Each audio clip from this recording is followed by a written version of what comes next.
এদেশের একটা বিপুল সংখ্যক মানুষ আওয়ামী লীগকে কিন্তু এমন একটা নির্বাচন আমাদের এখানে হয়েছে, যে নির্বাচনে আওয়ামী লীগের সেই বিপুল সংখ্যক ভোটারের জন্য কোনো অপশন ছিল না, তাদের পরিচিত মার্কা নৌকা ছিল না। এবং এই নির্বাচনটা সে কারণে আমি এটাকে একটা পরিপূর্ণ নির্বাচন হিসেবে ভাবি না। আমার বিবেচনায় এটা একটা অসম্পূর্ণ নির্বাচন ছিল। যে নির্বাচনে দেশের সমস্ত জনগণকে প্রতিনিধিত্ব করে না, সেই নির্বাচন নিয়ে বেশি গর্ব করার সুযোগ নাই। পেয়েছে সেজন্য আমাদের আজকের অতিথি মাসুদ কামাল ভাইয়ের কাছে অশেষ কৃতজ্ঞতা। মাসুদ কামাল ভাই, আপনি নিশ্চয়ই ভালো আছেন এবং আমাকে শুনতে পাচ্ছেন? জি, আমি ভালো আছি এবং আপনার অনুষ্ঠানে আমাকে আমন্ত্রণ জানানোর জন্য অনেক ধন্যবাদ আপনাকে, এবং আপনার মাধ্যমে আপনার দর্শকদেরকে আমি অভিনন্দন জানাচ্ছি। জি, আমি ইন্ট্রো আসলে বড় করি না, সরাসরি প্রশ্নে চলে যাই। আমরা খুব সংক্ষিপ্ত আলোচনা করব। আমরা আজকে বিষয় নির্ধারণ করেছি শপথ প্রশ্নে বিএনপির ছক্কা, জুলাই সনদ আস্থা করে নিক্ষিপ্ত হবে। এখানে আমরা আমাদের ভিউটা হচ্ছে যে সকালে যখন এমপিদের শপথ গ্রহণের অনুষ্ঠানটা আয়োজন করা হয়, তখন বিএনপি থেকে পরিষ্কার জানিয়ে দেওয়া হয় তারা সংসদ সদস্য হিসেবে শপথ গ্রহণ করবে, গণপরিষদের সদস্য হিসেবে তারা নির্বাচিত হয় নাই, তারা সেটা করতে রাজি নয়। এর প্রতিক্রিয়ায় সঙ্গে সঙ্গে জামাতে 11 দলীয় জোট, জামাতের নেতৃত্বাধীন জোটটা তারা এটার বিরোধিতা করে এবং তারা মোটামুটি একটা নিজেদের মধ্যে বৈঠক করে, এবং বৈঠকের পরে তারা আসিফ মাহমুদ সুযোগ ভূঁইয়া স্ট্যাটাস দেন এবং জানিয়ে দেন যে 11 দলীয় জোটের কেউ শপথ গ্রহণ করবে না। হান্নান মাসুদও সেরকম একটা কথা বলেন, কিন্তু ঘন্টা না পেরোতেই দেখা গেল জামাত সুরসুর করে শপথ গ্রহণ করলো, এবং তারা আবার ইন্টারেস্টিংলি দুইটা শপথ করলো, গণ পরিষদের সদস্য হিসেবে এবং এমপি হিসেবে। এই যে খেলাটা হলো, এবং দেখা গেল বিএনপির এই সিদ্ধান্তটা পলিটিক্যাল অ্যানালিসিস যারা আছেন তারা স্বাগত জানালো, এবং দেশের মানুষ এক ধরনের হাত ছেড়ে বাঁচলো যে এই জুলাই সনদের বালা মুসিবত থেকে বিএনপি জাতিকে রক্ষা করলো। পুরো বিষয়টা আপনার বিশ্লেষণ কি, আপনি কিভাবে দেখছেন? দেখেন, এটা নিয়ে আমি অনেক আগে থেকেই কথা বলছি এবং অনেক আগে থেকেই বলছি যে জুলাই সনদটা যেভাবে বাস্তবায়নের জন্য চেষ্টা করা হয়েছে, এই প্রক্রিয়াটা ফল্টি, এই প্রক্রিয়াটা সঠিক নয়।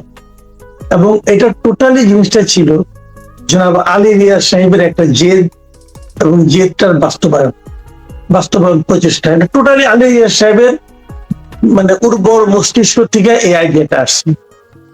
আমি জুলাইয়ের যে সংস্কার যে প্রস্তাবগুলো,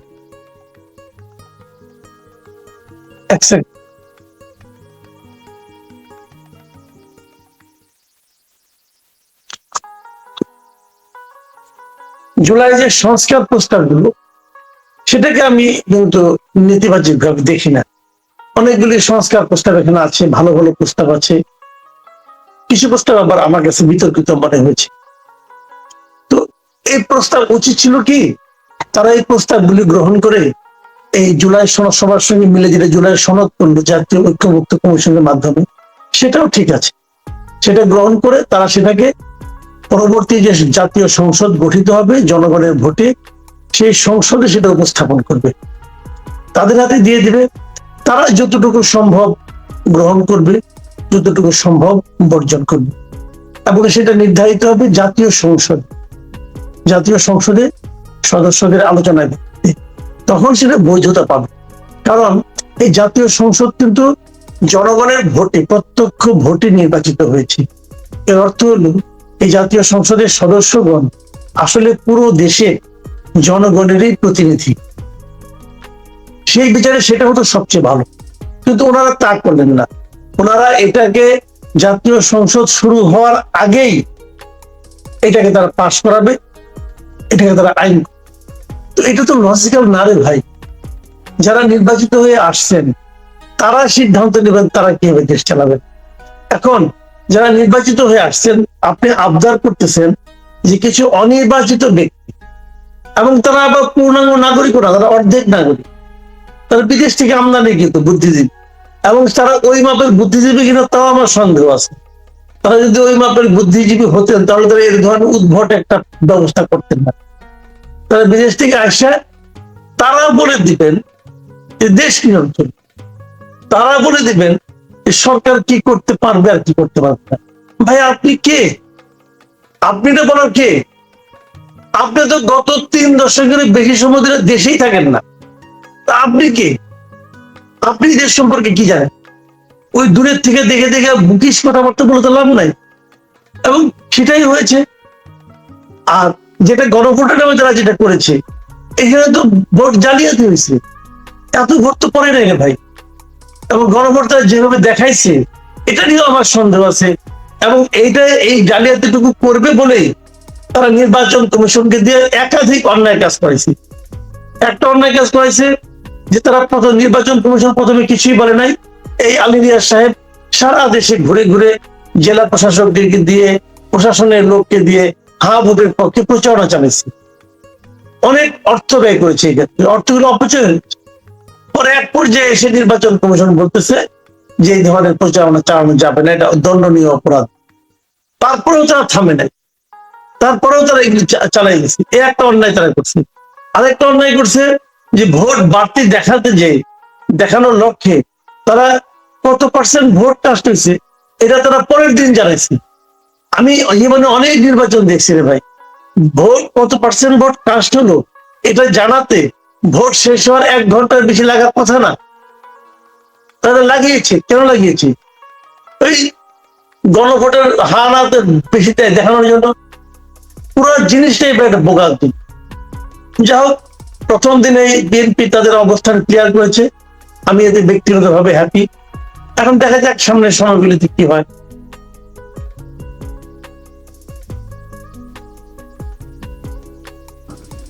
জি, একদম পরিষ্কার। এখন যে জিনিসটা বলা হচ্ছে এবং আমরা দেখলাম যে আপনি হ্যানাট ভোটের কথা বলছিলেন যে আজকে হাইকোর্টে এটা একটা রিট হয়েছে, এটাও চ্যালেঞ্জের, আইনি চ্যালেঞ্জের মুখে পড়তে যাচ্ছে। তো যে বিষয়টা হবে, শুনেন, এটা তো আসলে শুনেন, হাইকোর্ট বলেন যে কোনো আদালত বলেন, আদালত চলে কিসের উপর ভিত্তি করে? আদালত চলে সংবিধানের উপর ভিত্তি করে। তো আপনি যেটা গণভোট করলেন, এটা সংবিধানে আছে? সংবিধানে কোথাও আছে? এটা নাই। তো এখন যদি চ্যালেঞ্জ হয়, যদি প্রমাণ হয় যে গণভোটটা অবৈধ ছিল, তাহলে অবৈধ গণভোট অনুষ্ঠানের জন্য যারা যারা জড়িত ছিল, যারা অন্তর্বর্তীকালীন সরকারের যারা ছিলেন তারা, এমনকি নির্বাচন কমিশন, এদের সবাইকে শাস্তির আওতায় আনতে হবে। নির্বাচন কমিশন তখন বলতে পারলো না এটা হয় না, এটা করা যাবে না। তাহলে কি করেছে এটা? আবার যতগুলি ডিসি আছে তারা সবাই এই গণভোটের পক্ষে, অবৈধ গণভোটের পক্ষে প্রচারণা চালাচ্ছে। এদের তো আইনের আওতায় আনতে হবে, এদের তো শাস্তির মুখে আনতে হবে।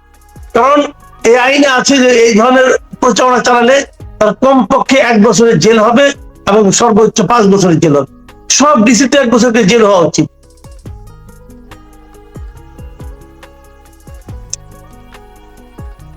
এখন আমাদের যে নবনির্বাচিত প্রধানমন্ত্রী তারেক রহমান, উনি কি এই সাহসটা দেখাবেন যে সংবিধান বহির্ভূত যে কাজগুলো হয়েছে সেটা তার সরকার মানে আইনি পদক্ষেপ নিবে?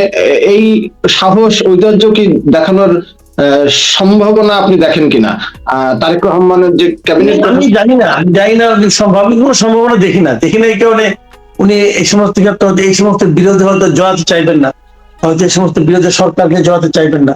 বাট এই বিষয়গুলি তো আইনগত ভাবে সমাধান হওয়া উচিত। রিট হয়ে থাকলে কারণ আদালত দেখবে কি করা যায়। আদালত যদি আবার আপোষ করে তো করবে, কি আর করা যাবে? আমরা ভাববো এটা আমাদের নিয়তি, কিন্তু আদালতের উচিত, আদালত তো সংবিধানের বাইরে চাইতে পারবে না ভাই। আপনি যতই বিপ্লবের কথা বইলা, সংবিধানে তো আপনি 12টা বাজে দিয়েছেন। সংবিধান আপনারা কি করেছেন দেখেন। এরা কি এই অন্তর্বর্তীকালীন সরকার কি করেছে? অন্তর্বর্তীকালীন সরকার সংবিধানকে বাতিল করে না, সংবিধানকে স্থগিত করে না। সংবিধানের কে বলছে, নিজেদেরকে বলছে আমরা সাংবিধানিক ভাবে আমরা একটা সাংবিধানিক সরকার। সাংবিধানিক সরকার বলছে এবং সংবিধানকে তারা লঙ্ঘন করছে। যদি আপনি প্রথমত না মানতেন এক কথা ছিল, কিন্তু আপনি মেনে লঙ্ঘন করেছেন, তো সেক্ষেত্রে তো আপনার সংবিধান লঙ্ঘনের আপনি বিচার হওয়া উচিত। প্রতিটা ক্ষেত্রে তারা লঙ্ঘন করছে।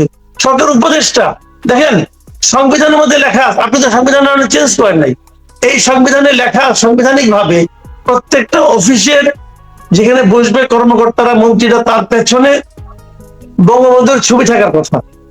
ওটা সংবিধানের মধ্যে এখনো আছে। এরা এই সংবিধানকে সমুন্নত রাখার জন্য শপথ নিয়েছে, নিয়ে এই মাহফুজ আলম বঙ্গভবনে বসে থেকে সে বঙ্গবন্ধুর ছবি নামাইছে। এটা অন্যায় করে নাই, সেটা সংবিধান লঙ্ঘন করে নাই, এখন তো এই বিচার হওয়া উচিত। তখন তো তারা গায়ের জোরে করছে। এই নাহিদ ইসলাম সে বলছে সে বঙ্গবন্ধুকে জাতির পিতা মানে না, মানে না অসুবিধা নাই, কিন্তু আপনি উচ্চারণ করার আগে আপনাকে মাথায় রাখতে হতো যে আপনি যে সংবিধানের দ্বারা আপনি শপথ দিয়েছেন সেই সংবিধানে লেখা আছে উনি জাতির পিতা। আপনি সংবিধান চেঞ্জ করে তারপরে বলেন, আপনি তো চেঞ্জ করার ক্ষমতা নাই রে ভাই, আপনি সংবিধান চেঞ্জ করতে পারেন নাই, চেঞ্জ না করে তো আপনি বলতে পারেন না। এখন এই যে এইগুলি প্রত্যেকটা ক্ষেত্রে সংবিধান লঙ্ঘনের জন্য ওনাদের বিরুদ্ধে মামলা হওয়া উচিত মনে করি। বেয়াদবি অধ্যত্ত এগুলি তো কোনো মাপ নাই রে ভাই, এগুলি কেন করবে? জি, আমরা দেখলাম যে তারেক রহমানের যে মন্ত্রিসভা, সেখানেও একজন অন্তর্বর্তী সরকারের উপদেষ্টা এবং নিরাপত্তা উপদেষ্টা যিনি ছিলেন ডক্টর খলিলুর রহমান, তার বিরুদ্ধে বিদেশি দ্বৈত নাগরিকের অভিযোগ আছে, বিদেশি নাগরিক তিনি, এরকম অভিযোগ আছে। তারপরেও দেখা গেল ওই সরকারে থাকার পরেও এই সরকারেও তিনি পররাষ্ট্র মন্ত্রণালয়ের মতো একটা গুরুত্বপূর্ণ পদে তিনি আসীন হলেন এবং শপথ গ্রহণ করলেন। এইটাকে আপনি কিভাবে দেখছেন? এটাও তো মানে আমরা যদি সংবিধানের কথা যেমন বলছেন সেটা মানতে হলে তো এটাও একেবারে ইললিগাল। কি হবে এটাতে? মানে কি ঘটাতে চাইলেন তারেক রহমান এটা দিয়ে? এটা আমি নিজেও বুঝি নাই, উনি এটা কেন করেছেন আমি জানি না, আমি বলতে পারবো না। বাট এটা আমার কাছে পছন্দ হয় নাই। একটা আমার পছন্দ হয় নাই, দেখেন আমাদের এখানে এর আগে যতগুলি অন্তর্বর্তী সরকার ছিল অথবা নির্দলীয় সরকার ছিল অথবা তত্ত্বাবধায়ক সরকার ছিল, আপনি যে নামই ডাকেন না কেন, শাহাবুদ্দিন আহমেদ থেকে শুরু করে ডক্টর ইউনূস পর্যন্ত, এই সরকারগুলোর একটা ক্যারেক্টার ছিল। ক্যারেক্টার হলো এই সরকারের কেউ নির্বাচনে অংশ নিত না।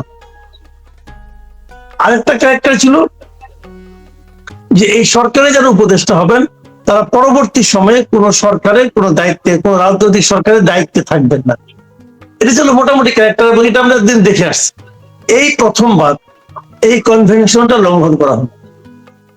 আগের সরকারের একজন গুরুত্বপূর্ণ ব্যক্তি নতুন রাজনৈতিক সরকারের একটা গুরুত্বপূর্ণ মন্ত্রী হলেন। এটা শোভন হয় নাই, এটা দেখতে খারাপ সময় দেখা গেছে, এবং এটা নিয়ে পরবর্তী সময়ে আরো অনেক বিতর্ক হবে।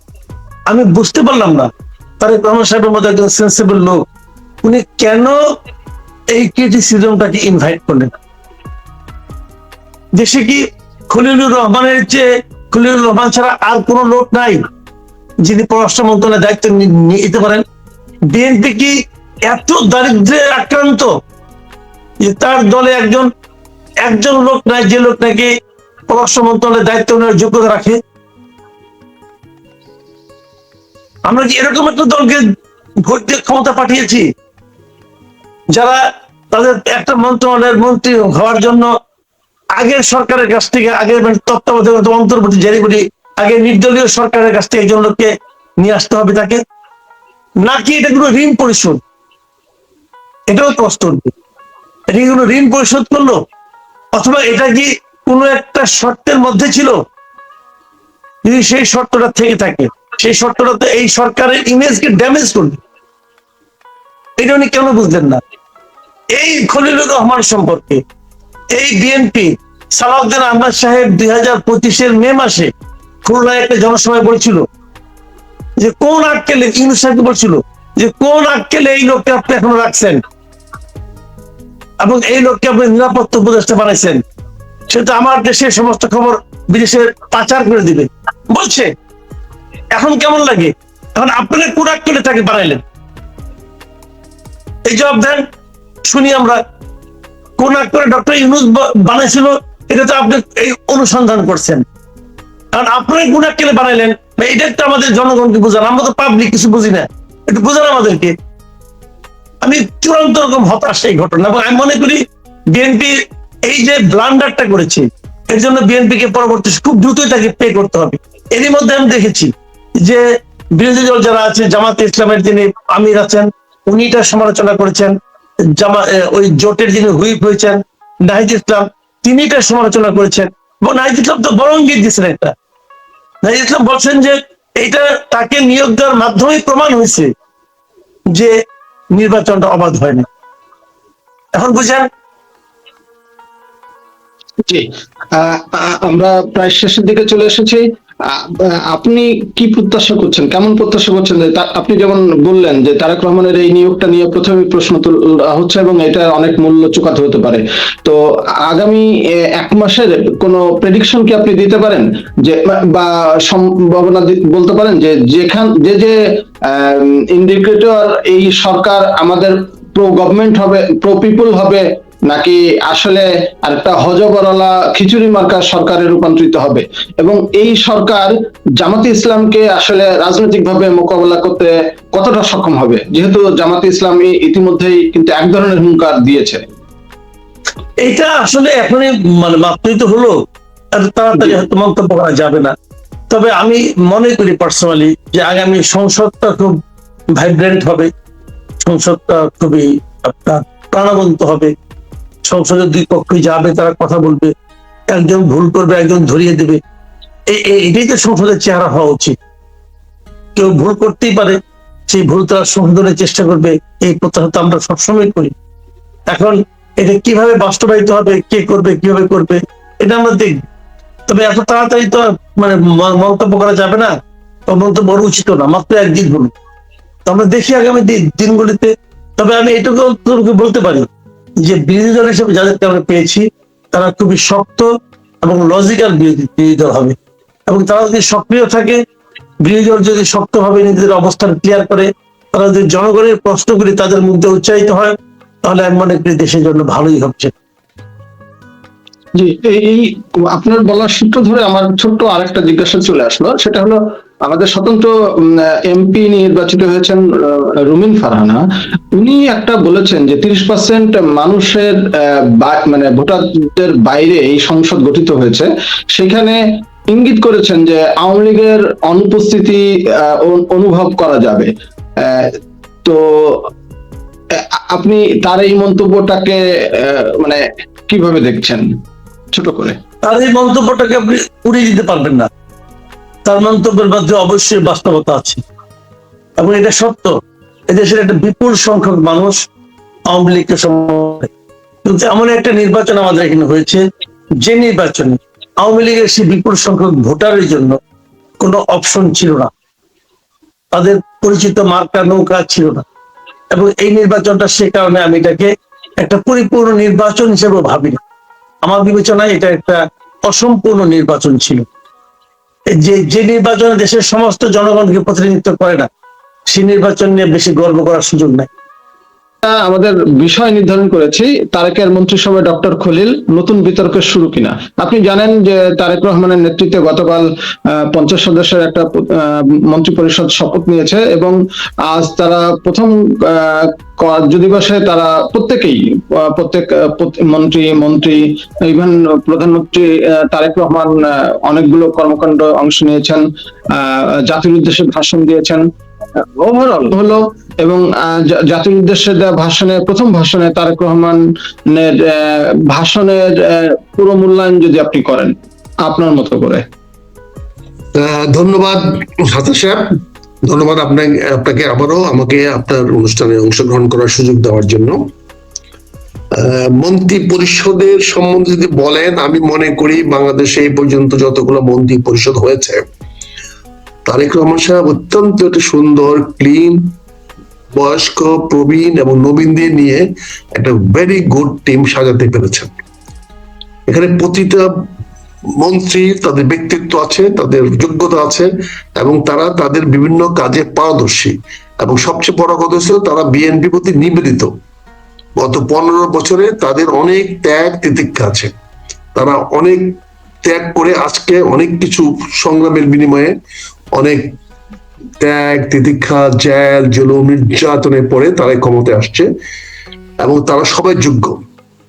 তবে দুই একটি তো সমস্যা থাকেই, যেটা আমি কালকেও বলেছি, যে আসলে অনেক সময় হয় কি, অনেক ভালো পাত্রে, যেমন বাংলা একটা স্লোগান আছে, কথা আছে যে 1 মণ দুধে 1 ড্রপ চানা পড়লে, অর্থাৎ মূত্র পড়লে দুধটা নষ্ট হয়ে যায়।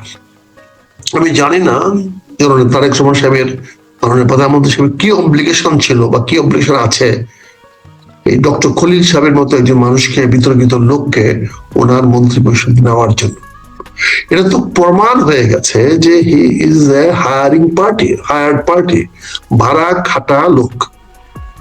বাংলাদেশের কোনো কাজে তার কন্ট্রিবিউশন নাই। তাকে রোহিঙ্গার ব্যাপারে দেওয়া হয়েছিল, আমরা রোহিঙ্গার কোনো অনু দেখতে পাই নাই। তাকে ভারতের সঙ্গে সম্পর্ক উন্নয়নের দায়িত্ব দেওয়া হয়েছিল, সেখানেও আমরা কোনো কিছু দেখতে পারি নাই। গত 1.5 বছরে অবশ্যই ডক্টর ইউনূস সাহেবের কোনো মন্ত্রী বা কোনো উপদেষ্টা ভালো কোনো কাজ করতে পারে নাই, তার মধ্যে এই ছিল আরো পচামল, আরো খারাপ। এবং সে জাতীয় নিরাপত্তার মতো জায়গাতে গিয়েও আমাদের কিন্তু নিরাপত্তা সে নিশ্চিত করতে পারে নাই। ভদ্রলোকের সঙ্গে আমার পরিচয় নাই, ভদ্রলোককে আমরা দেখেছি তার কাজের মাধ্যমে, কর্মের মাধ্যমে তাকে চিনি। তার কর্মগুলোকে আমার বাংলাদেশে মনে হয়েছে এটা বাংলাদেশের প্রতি ইতিবাচক নয়।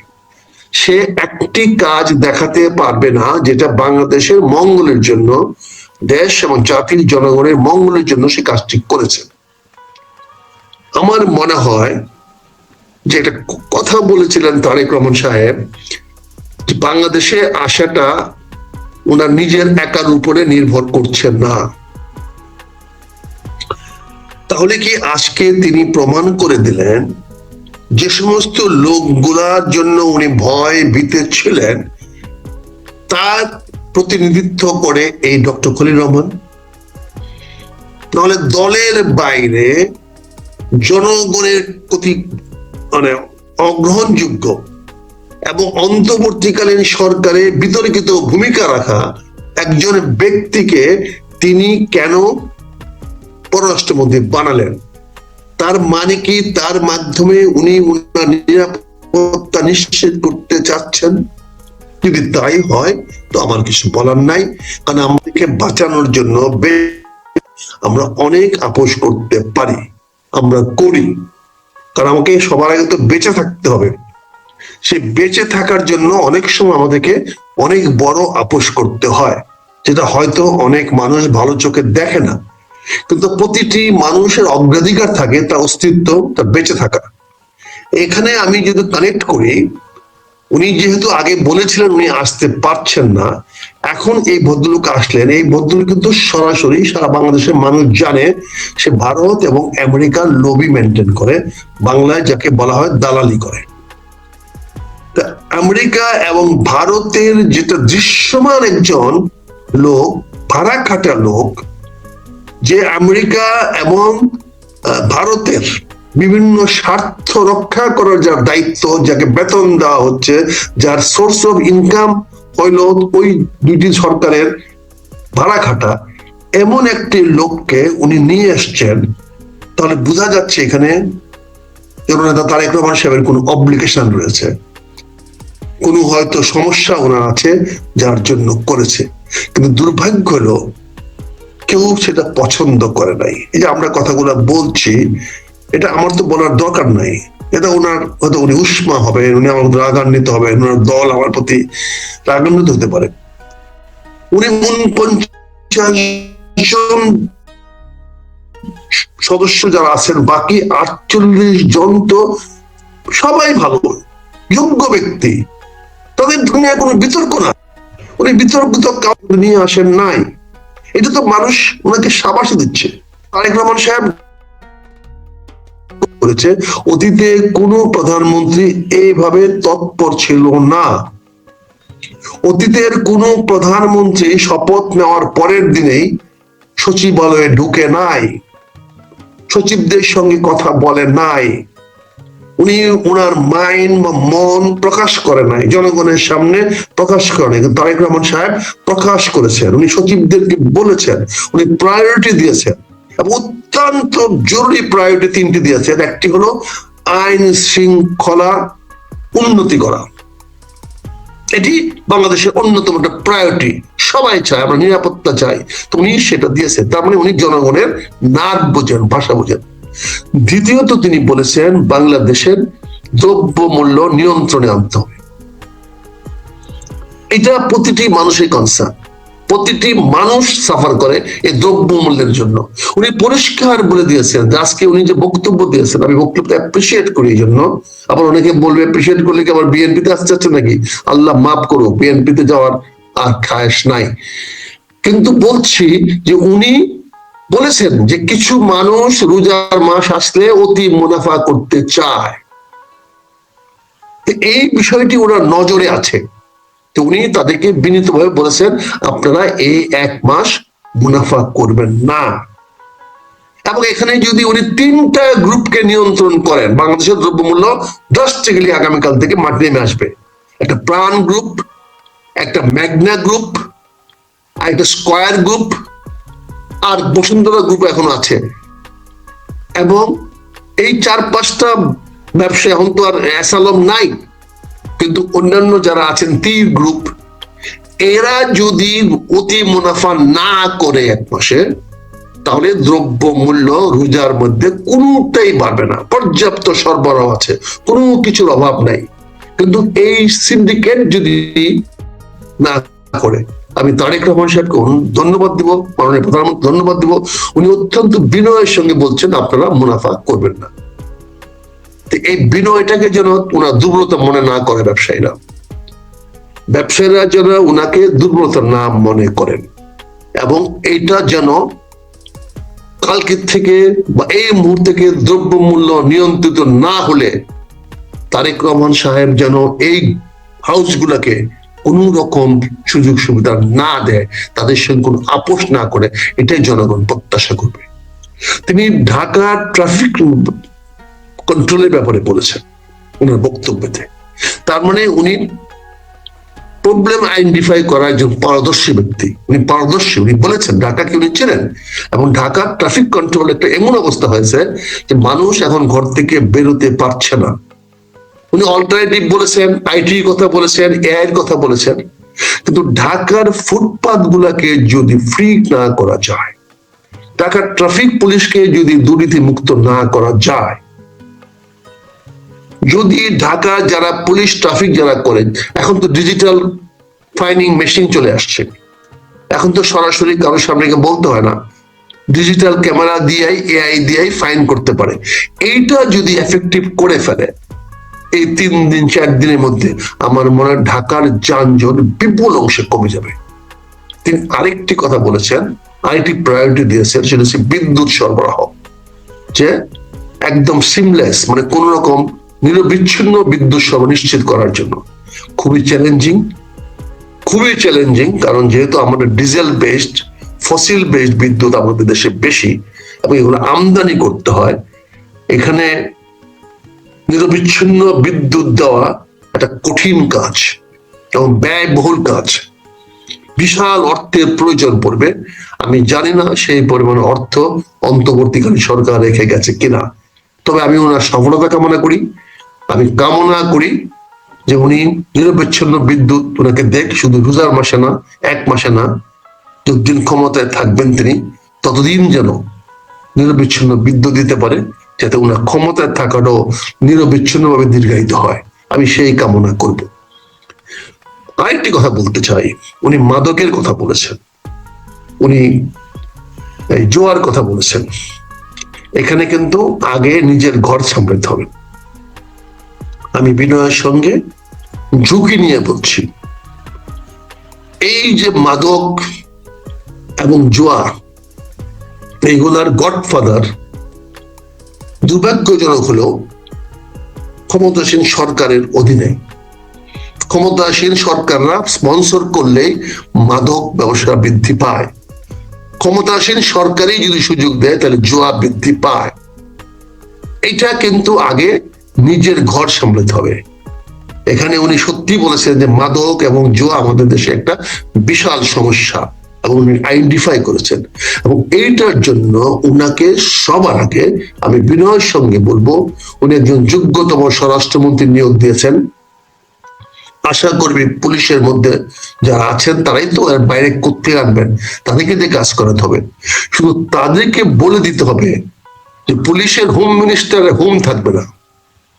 আমরা অতীতে দেখেছি প্রতিটি হোম মিনিস্টারের হোম থাকে, হোম থেকে টেলিফোন করে। ভাবি সাহেবরা খুব তৎপর থাকে। ওদের যতগুলো হোম মিনিস্টার আমরা দেখছি, বেশিরভাগ হোম মিনিস্টার দেখছি ভাবি দ্বারা চালিত হয়, পরিচালিত হয়।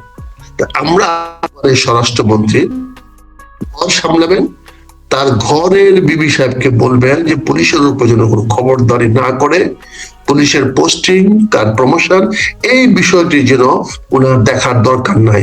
উনি যেন সময় মতো ওনার খাবারটা তৈরি করে সেক্রেটারি সচিবালয়ে পাঠিয়ে দেয়, উনি যেন স্বাস্থ্যবান থাকে, কাজ করতে পারে, সেই ব্যবস্থা করবেন। কিন্তু পুলিশের উপরে বা স্বরাষ্ট্র মন্ত্রণালয়ের উপরে ওনার হোম থেকে যেন কোনো রকম হস্তক্ষেপ না করা হয়। কাজে সবকিছু মিলে আমি ইতিবাচক মনে করি। সরকার তারেক রহমান সাহেব বলেছেন যে হি হ্যাজ এ প্ল্যান, এবং সেই প্ল্যানটা অনেকগুলো ডিসক্লোজ করেছেন, প্রকাশ হয়েছে, আরো প্রকাশ করবেন।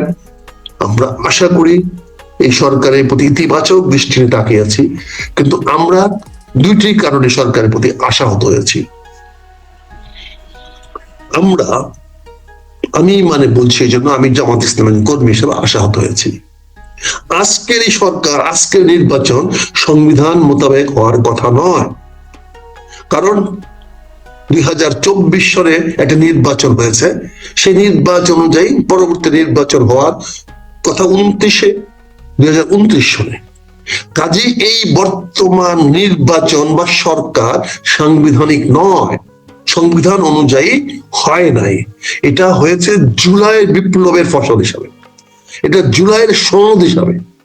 জুলাই বিপ্লব হয়েছিল বলেই আজকে যেমন তারেক রহমান সাহেব দেশে ফিরে আসতে পেরেছেন।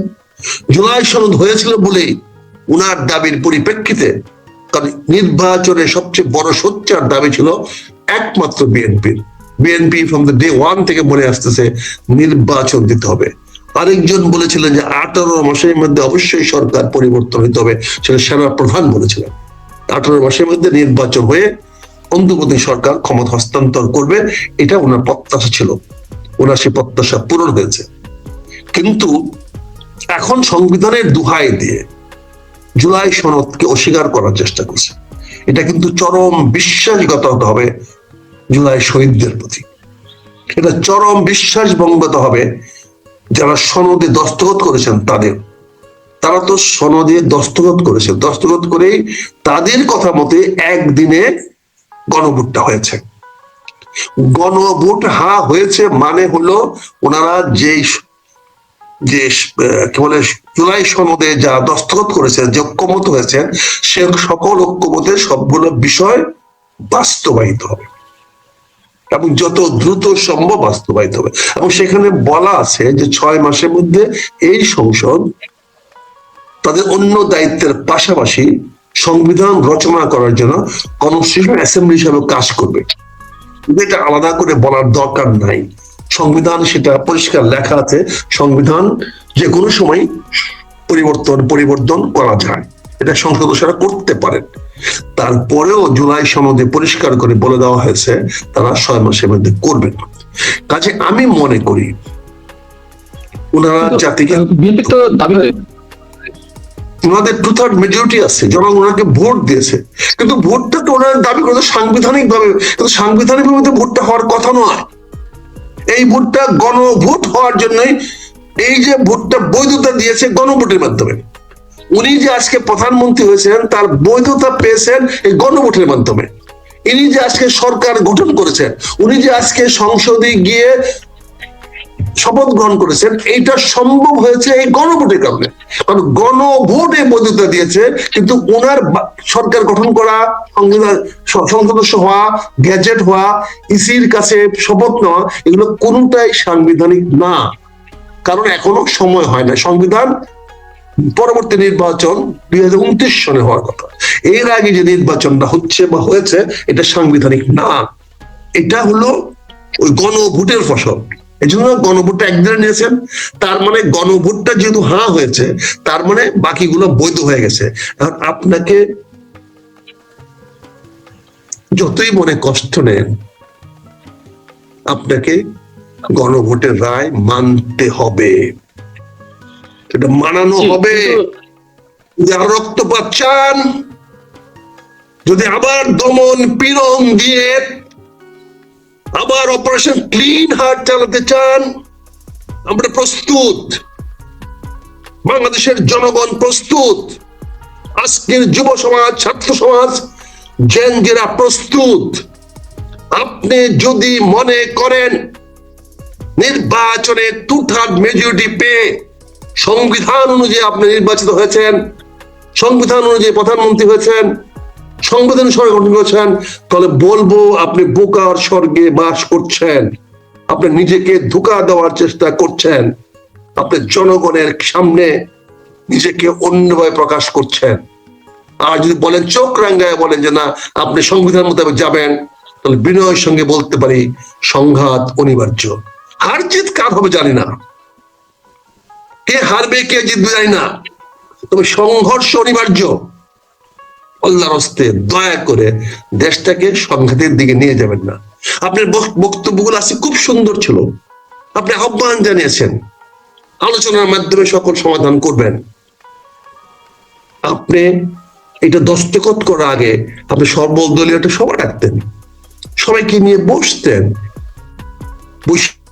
বলতেন যে আমরা এটা দস্তখত আজকে করলাম না, আসেন আলোচনা করে দেখি কবে করা যায়। কিন্তু আপনি রিড করাচ্ছেন, বিভিন্ন এই দেশে জানিয়ে যাচ্ছেন। ভাইরে, বিচার বিভাগ দিয়ে শেখ হাসিনা টিকে থাকতে পারে নাই, পুলিশ মিলিটারি দিয়ে শেখ হাসিনা টিকে থাকতে পারে নাই, ছাত্র যুবক দলীয় নেতা কর্মীদের দিয়ে শেখ হাসিনা টিকে থাকতে পারে নাই। আমরা 15 ফেব্রুয়ারি নির্বাচন করেও বিএনপি টিকে থাকতে পারে নাই। 2006 সনে বিএনপি শক্তি থাকার পরেও টিকে থাকতে পারে নাই। আগামীতে আপনারা টিকে থাকবেন, হয়তো সংগ্রামে যুদ্ধে আমরা হেরে যাব, কিন্তু আপনি কিন্তু মানবিক থাকবেন। এই যে মানবিক সরকার প্রধান দাবি করছেন, সে মানবিক হওয়ার যোগ্যতা আপনি হারিয়ে ফেলবেন। আশা করি আপনি সেই পথে হাঁটবেন না। আশা করি আপনি আলোচনার মাধ্যমে, সমঝোতার মাধ্যমে 5 বছর দেশটি শাসন করার চেষ্টা করবেন। কাউকে হামকি ধমকি দিয়ে নয়, কারোর প্রতি ডাইরেক্ট ইনডাইরেক্ট থ্রেট দিয়ে নয়। আমরা তো শেষ, জীবনের শেষ আর কি।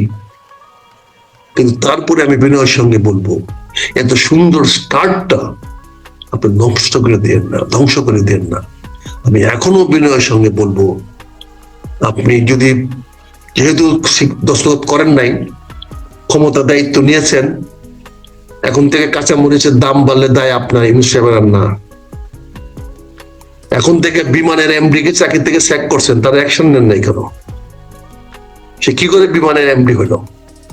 বিমানের এমডি তো বোর্ডের রেজলিউশন ছাড়া অব্যাহতি পাইতে পারে না। আপনি কেন তাকে অব্যাহতি দিলেন? বোর্ডের রেজলিউশন কই? বিমান তো অটোনমাস বোর্ডে। তো এইগুলো অন্যায় পথে হাঁটেন না, এগুলো মানুষ ছেড়ে দেবেন না। আপনি তো গণতান্ত্রিক ভাবে সরকার, আপনি কোন কারণে ক্ষমতা বলে আপনি আবার স্বৈরাচারী ক্ষমতা ব্যবহার করলেন?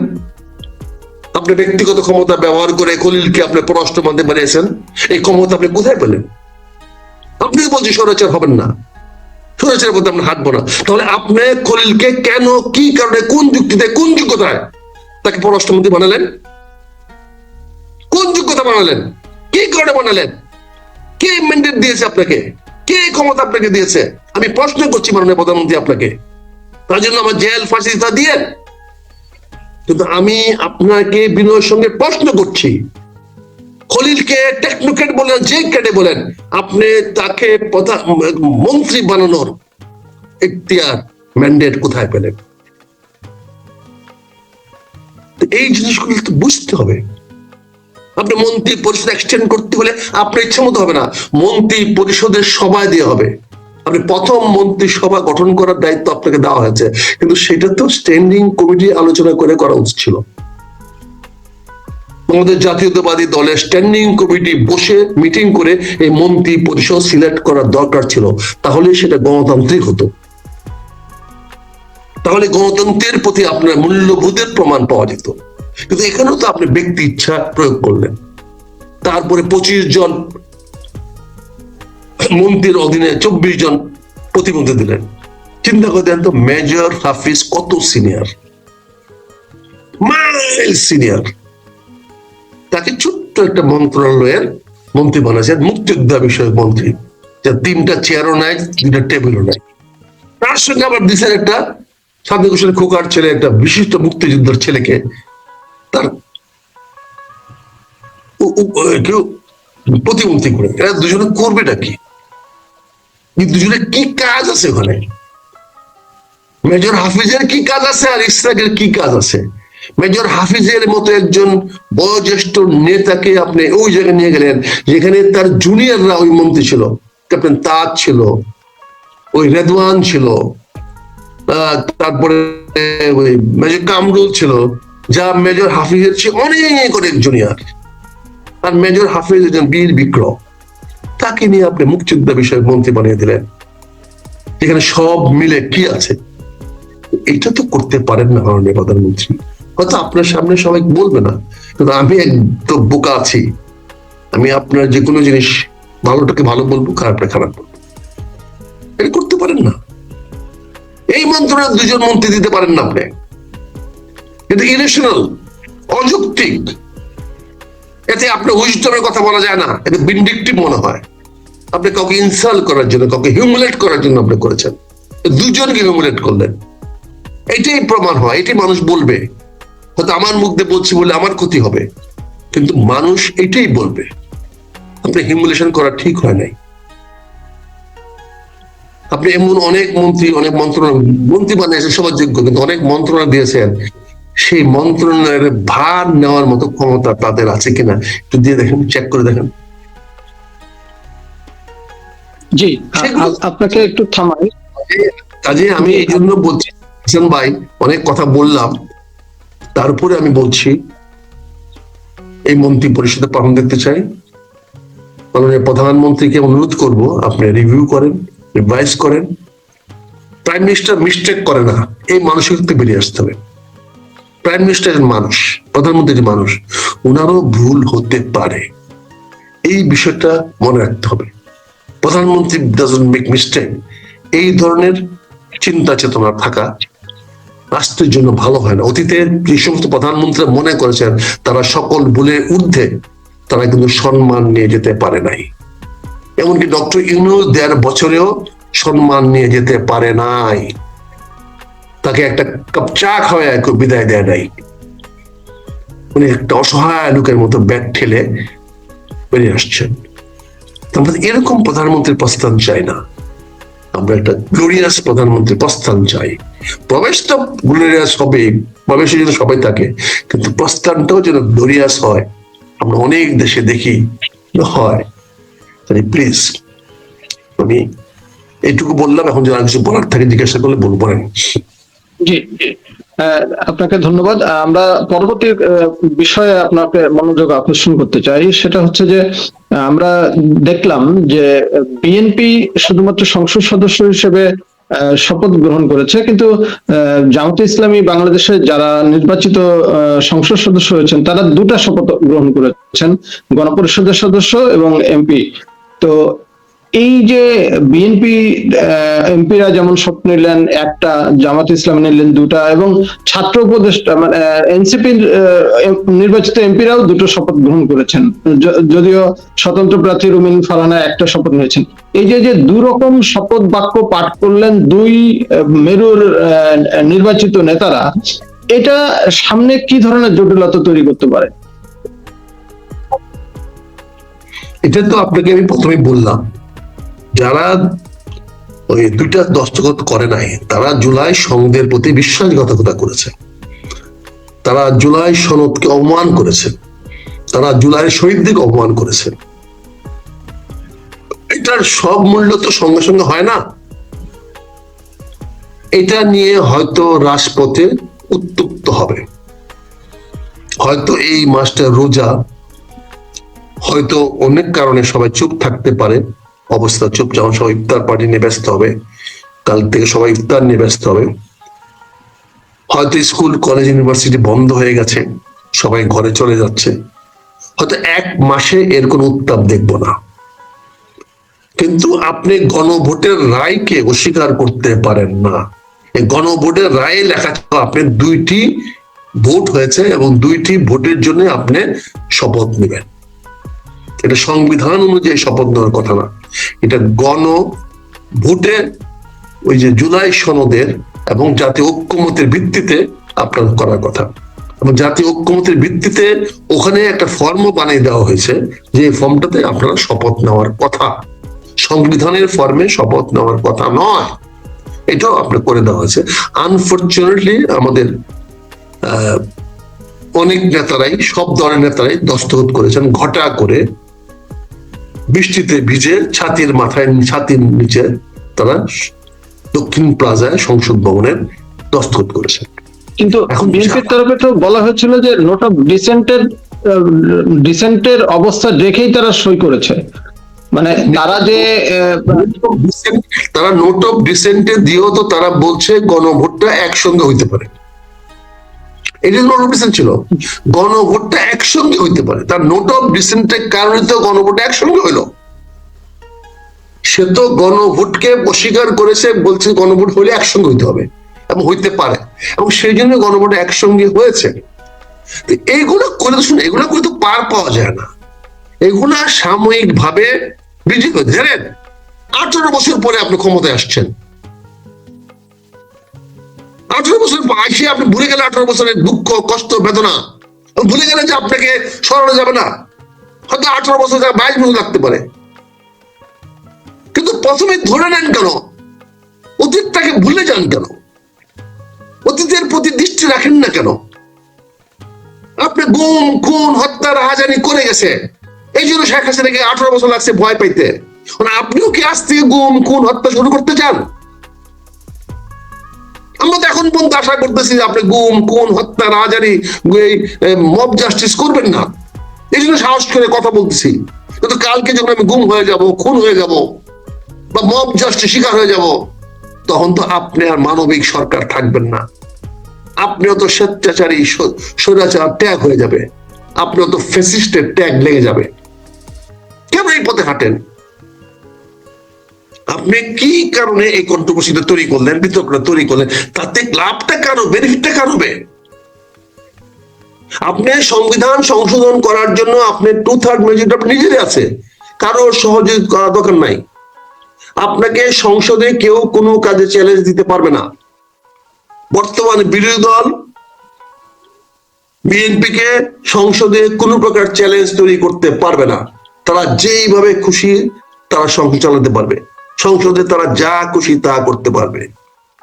কিন্তু আপনি সংসদের বাইরে যদি নিয়ে আসেন বিষয়গুলো যদি আবার গুলিস্তানি চত্বরে নিয়ে আসেন, আবার যদি আপনি ঢাকা বিশ্ববিদ্যালয়ের মাঠে নিয়ে আসেন, আবার যদি সোহরাওয়ার্দী উদ্যানে নিয়ে আসেন, আবার যদি শাহবাগ চত্বর নিয়ে আসেন, তাহলে সেখানে তো ভাষা আমরা মুখে বলবো, আপনার জবাব দিতে হবে বন্দুক দিয়ে।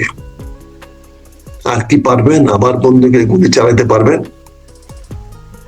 এখন তো তারা বলবে আর যদি গুলি একটা মতো আসবে, গুলি দিয়ে চালাতে পারবেন? মব জাস্টিস দিয়ে কি এখন চালাতে পারবেন? আপনি তো ইউনিট সরকার না, দায়িত্ব নাই। আপনি কি এখন এই মুহূর্ত থেকে মব জাস্টিস করতে পারবেন? আপনি কি আর কারো বাড়িতে আগুন দিতে পারবেন? আপনি কি কোনো লোককে রাস্তায় আক্রমণ করতে পারবেন? এই জিনিসগুলো বুঝার চেষ্টা করেন। আপনার শক্তিটা কোথায়? আপনার শক্তিটা জনগণের দায়বদ্ধতা পূরণ করার, জনগণের প্রত্যাশা পূরণ করলে জনগণ আপনার পাশে থাকবে, ওইটি আপনার শক্তি। আর জনগণের বিপক্ষে গেলে, জনগণের সঙ্গে বেইমানি করলে, জনগণের আশা আকাঙ্ক্ষার বিপক্ষে গেলে আপনি দুর্বল হবেন। দুর্বল হলে পরে আপনার শক্তি, প্রতিপক্ষ তখন শক্তিশালী হয়ে যাবে। কাজে আমি বিনয়ের সঙ্গে বলবো যে এই ধরনের বিবাদ সৃষ্টি করে দেখেন, এবার নির্বাচনে কতগুলো জিনিস খুব পরিষ্কার হয়ে গেছে। এবারে নির্বাচনে কিন্তু জনগণ ভোট দিয়েছে যুদ্ধাপরাধীদেরকে, আগেও দিয়েছিল, নিজামী সাহেব পাশ করেছিল, সালাউদ্দিন কাদের জন্য পাশ করেছিল। জনগণ কিন্তু আর কাউকে যুদ্ধাপরাধী ট্যাগ দিচ্ছে না। যাদেরকে ফাঁসি দেওয়া হয়েছে তাদের ছেলেরা সবাই নির্বাচনে বিজয়ী হয়ে আসছে, অর্থাৎ জনগণ ফাঁসির পক্ষে নিয়েছে, আর যারা ফাঁসি দিয়েছে তাদের অস্তিত্ব নাই। আজকে দেখেন আপনি বাংলাদেশের বিদেশি, আপনি ঋণ খেলাপের কথা বলছেন, সংবিধানে লেখা নাই ঋণ খেলাপে নির্বাচন করতে পারবে না, কিন্তু আপনি আরপিও দিয়ে নির্বাচন বাধা দিয়ে রাখছেন। তারপরে দেখেন এবার যতজন ঋণ খেলাপিকে আপনারা দিয়েছেন, হাইকোর্ট যাদেরকে পারমিশন দিয়েছে, তারা বেশিরভাগই পাশ করে আসছে। তার মানে জনগণ ঋণ খেলাপি নিয়ে মাথা ঘামায় না। ঋণ একজন কাছে নিচ্ছে, একজনকে দিবেন, এটা আপনাদের মিউচুয়াল ব্যাপার। রাষ্ট্রের তো কিছু করার নাই, এখানে জনগণের কিছু করার নাই। জনগণের টাকা তো মারা খাইতে পারবেন না আপনি। কাজে জনগণ তার টাকার হিসাব পুরা পাবে। কে মায়েরা খাইলো না খাইলো সেটা ওই মালিক বুঝবে, আর যে নিচে সে বুঝবে। রাষ্ট্র কেন সেখানে ইন্টারফেয়ার করতে যাচ্ছেন? রাষ্ট্রের কি দায়িত্ব সেখানে? একটা সকল একটা পাইছেন যে কথায় কথায় ঋণ খেলাপি। আর ঋণ খেলাপি মানে কি? কত কিছু খেলাপি তো আপনি আছেন। আপনি কথায় খেলাপি আছেন, ওয়াদায় খেলাপি করেন, আপনি রাজনৈতিক খেলাপি আছেন, তো সবগুলোকে করেন। আরেকটা জিনিস দ্বৈত নাগরিক। দ্বৈত নাগরিক মানুষের একটা গর্ব। পৃথিবীর সব দেশের মানুষেরা বিভিন্ন দেশের নাগরিকত্ব গ্রহণ করে, অনারিয়াম পায়, অনারি দেয়। এটা পাওয়াটা গর্বের মতো জিনিস, মানুষ